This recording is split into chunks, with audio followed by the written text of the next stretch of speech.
not only kill one another, they would begin to tear down the mob's very structure in Philadelphia. On one side, the forces of mob kingpin John Stanfa, who had the blessing of the New York mob. Lined up against Stanfa, Skinny Joey Merlino, Stanfa's one-time soldier and now his rival. Police believe it was Skinny Joey Merlino who ordered the hit at the diner. The target was Stanfa's second-in-command, Joe Cingolini. Although Cingolini survived, he was crippled. Stanfa demanded revenge. He ordered the murder both of Merlino and of Merlino's number 2 man, who just happened to be Joe Cingolini's brother, Mike.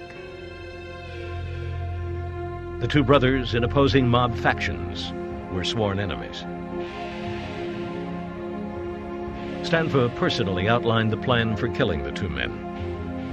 Openly orchestrating a hit is a peculiar move for a mafia don.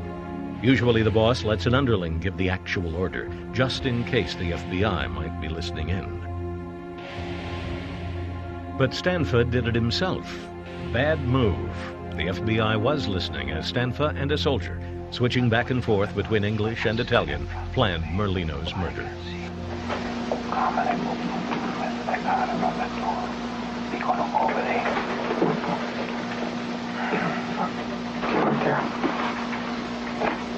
Put it downstairs a minute. Put it in the trunk. Sai che fa? Qui chiudo dentro. Ci fai il chialing. Ci mandiamo a piedi. That's it. So, we put in an envelope. Mettiamo stamps. The FBI must warn any potential victim of a murder if it knows of a plot against his life. And agents did alert Skinny Joey Merlino. Merlino ignored the warning. Meanwhile, to carry out the contract against Skinny Joey Merlino, Stanfa chose a young mafia wannabe named John Vesey. John Vesey was a South Philly born and bred neighborhood tough guy, and he wasn't very big, but he was tough. Vesey quickly teamed up with another young would-be mafioso, Philip Colletti. By day, Colletti was a legitimate plumber. By night, a mob hitman. No one in his nearby New Jersey town of Glassboro suspected the double life. A lot of people didn't know. All of our neighbors loved us. We were constantly working on the house, having barbecues. Every kid in the neighborhood was at our house. It was very normal. And then there was the dark side. Now, the interesting thing about Phil Colletti is not only Phil Colletti, but his wife Brenda. Brenda, the former nude go-go dancer, is involved in the plots to kill Merlino and the Merlino associates. It was very unusual. Women aren't supposed to be part of this. They're not supposed to hear things, or if they do, they don't get involved and they just play dumb. But I felt honored. I felt privileged. I enjoyed it. I had a burning desire to be part of it, that thrill and that danger. The Colletti home was used as a think tank for the hits. They would come over. I'd be cooking my macaronis and pouring the wine, and we would just be sitting there eating and drinking and plotting these things. The question was how to kill Merlino and his number 2 man. One of the schemes even included Brenda herself. The plan was for Brenda, armed with poison in an eyedropper, to visit Merlino's favorite hangout. I was like, I thought about it. I was going to get all dressed up, really sharp, try and look all young and sexy. Ha ha ha. Go down there and shoot some cyanide into their drinks. I had more balls than half the guys that was working for John Stanfa. But the cyanide plot was vetoed. Instead, the hit team decided to build a bomb. They called their bomb the Egg. Lucky for Merlino, the egg was a dud. The hit team placed it under Merlino's car, and nothing happened. It's in a box under the car. It won't go off. The car pulls out. It's dragging the box with the bomb underneath it. So in August 1993, Philip Colletti and John Vesey decided to use the time-honored mafia method, plain old bullets. As Skinny Joey Merlino and his second-in-command walked out of their favorite hangout at 6th and Catherine, Colletti and Vesey opened fire. Michael Cingolini died on the spot. And they wounded Joey Merlino, shot him in the butt, and then they took off. Merlino survived. The hitmen ran for cover at Colletti's mother's house. Then Brenda helped them destroy the rented getaway car so that it could not be traced. We drove a few blocks away, and they took the car. It was a brand new Taurus, and they torched it. Brenda reported the car stolen. As far as the hitmen were concerned, their message had been delivered. Don't mess with John Stanfa. Okay. And the rumor is that two gunmen that Stanfa actually hired were the ones who did it. I have no idea. I have no idea who shot me to this day. They say this one did it, that one did it. I don't know. I have no idea. I don't even want to talk about it. Okay. So nobody got convicted of that, is what you're saying? No. Not that I don't know. I don't know. Not that I know. Okay. But I mean, during that time, there was really like a mess that was happening. Do you remember the date that shooting happened? Was it September 17th? When I got shot? Yeah. No, I got shot, it was summer. August 5th, I think. Yeah, August 5th. Okay. Right. Because during that time, it was a mess. Stanfa and his son got shot while on the expressway. His son ended up getting shot in the jaw. I think another one of your friends got shot on September of that year. No, I don't know. I don't know what you're talking about there. Okay. I got charged with that shooting, and I got acquitted. Make sure you put that on there. Absolutely. Absolutely. Well, but at one point, this guy named Philip Colletti, he testified in court. Do you know who that is? No, I never. If he walked in here right now, I never seen him in my life. Okay, so a guy named Philip Colletti, who was allegedly hired by Stanfa, he testified in court that he planted a remote control bomb under your car several times, but it never went off.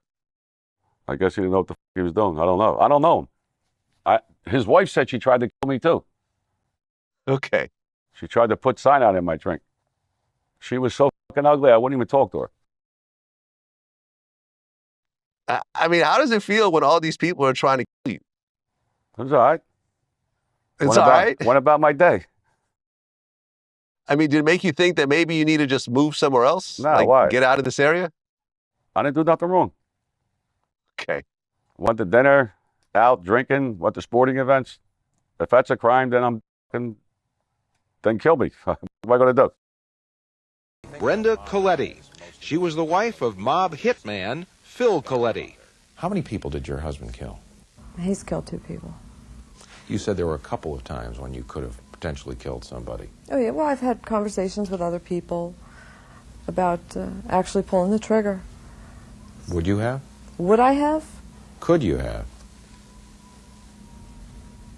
That's a hard question. I might have.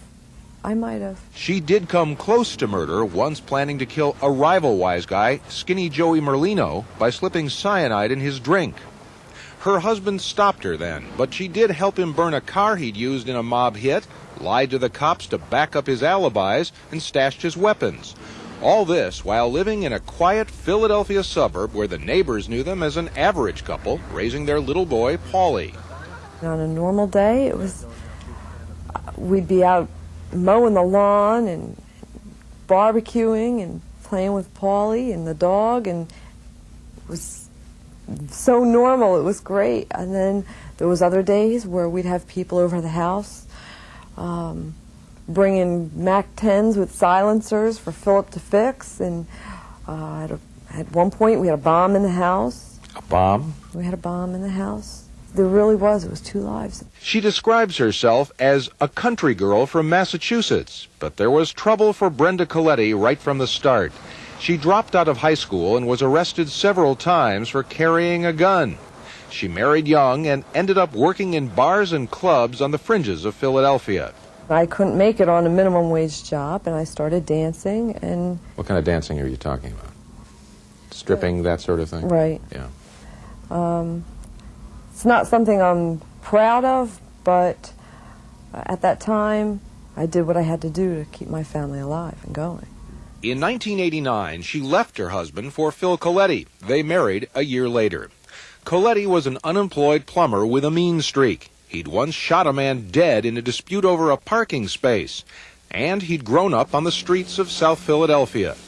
Well, you know, most of the guys that are wise guys grew up and come out of this neighborhood. George Anastasia covers the mob for the Philadelphia Inquirer and is a consultant for Prime Time on this story. Yeah, I mean, you know, a guy on the corner who's booking numbers. I mean, so he's booking numbers and he knows somebody who knows somebody. And to you, he's a guy on the corner and, you know, you grew up around it, you don't think anything of it. Phil Colletti began working as a soldier for the crime family of John Stanfa. At first, it was a good life for a mafia wife. It's a power trip. You know, you can just walk in somewhere and they seat you right away and they just wait on you hand and foot and you feel like king and queen. And it was nice, you know. So there were some attractive things about being involved with the mob. Oh, yeah. A lot of people fear you and they respect you, and that's all part of that power trip, and it just keeps you going. Police this afternoon combed the shooting scene at 6th and Catherine for evidence. In 1993, a bloody power struggle erupted between the Stanfa clan and the rival Merlino faction. On August 5th, Joey Merlino and one of his soldiers were ambushed outside their clubhouse in South Philly. Merlino was wounded. The other man was killed. Phil Colletti was one of the two triggermen.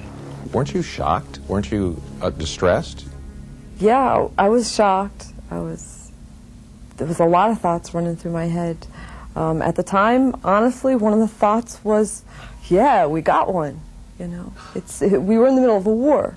It was a war. It was them or us. Brenda Colletti became her husband's partner in crime. You carried a gun all the time, right? All the time. And at night, we both had one under the mattress, under his side and one under my side. That's right. And you were prepared to use it? In a heartbeat. She says she never actually did pull the trigger, but admits helping plan some of the rub-outs with Phil and other Stanfa hitmen. Plans that often had a way of going wrong. Wrong shells in a shotgun. They walk up to a guy, point the shotgun, pull the trigger, nothing happened. They stole a car one time to do a hit, and they couldn't get the car started that morning, so they couldn't use it. There was another hit where they used the car, at least in their own name. You know, one of the lawyers said, good fellas, this is dumb fellas. Either way, they were not all fellas. Brenda was no mobster's moll, not a typical mafia wife who stays in the background. She was a player. Once she was summoned to a rare audience, rare for a woman, with the Godfather, John Stanfa. I was honored. I mean, I'm a female, and he's talking to me about doing something illegal. I mean, and just being around all that power was very rare. It was a thrill. But it wasn't. But you won't see that in the news. You'll never see the positive stuff. Yeah. I'm like the mid-90s between, you know, dealing with the feds coming after you and them trying to pin you for all this stuff. And then on top of that, you have 30 different hits out on you, 30 different attempted murders. I didn't even know nothing about them. I didn't even know it. Yeah, I mean, it all came out in court. I don't know these people. I don't know none of them. The only one, I don't even know her. The ugly girl, what's her name? Coletti's wife. She said she tried to put poison in my drink. She tried to poison him in a bar. She says he's never even seen her. Oh, really? That's what she said. She was standing outside the federal building with a bullseye. Said I was going to kill her. I don't even know the motherfucker. Like, that's crazy. She said she was going to put cyanide in my drink. She was so ugly, she didn't have the chance to talk to me. If she was pretty, I would have drank it. Like, these real life stories. Like, it's crazy. Wow. Yeah. And when I'm on the podcast and he's telling the stories, you see my reactions, like your reactions. Like, I'm listening to them like, this is crazy. I'm only 32. Yeah. So I'm here, like, my dad, of course, heard the stories. But before your time. You know what I mean? It's before my time. So I'm really staring at him like, wow, these stories are crazy. Yeah. Listen, these rats been around. Look, Judas. Yeah, it's Look what he did beginning of time. Look what he did. I mean, it's stressful. It's stressful. So even in that whole time, because obviously there was the one drive-by that actually you got clipped by get shot, and you got injured. Yeah. Would you mind just kind of taking me through some of the steps of how that occurred? No, I was just walking down the street, me and Michael, and a car came and we got shot. That was it. I don't know who did it. I didn't see we didn't say it. I mean, fucking, I didn't fucking look, and they drove away. I mean, that's and then it came out in court testimony. They said they did it. I don't know. I have no idea who shot us. Yeah. I mean, that's a brutal thing. Like, that's probably the worst thing that could happen to someone is, like, you were there because Michael ended up passing away from it. Right there. He was dying. I didn't know. You know, at the time he went in the ambulance, and I went to the hospital, and then I seen it on the news. But Michael was a good man, tough man, good father, young kid for no reason. Yeah. And did you even know what was happening? Like No. you heard the shots, That's obviously. it. And he went right down.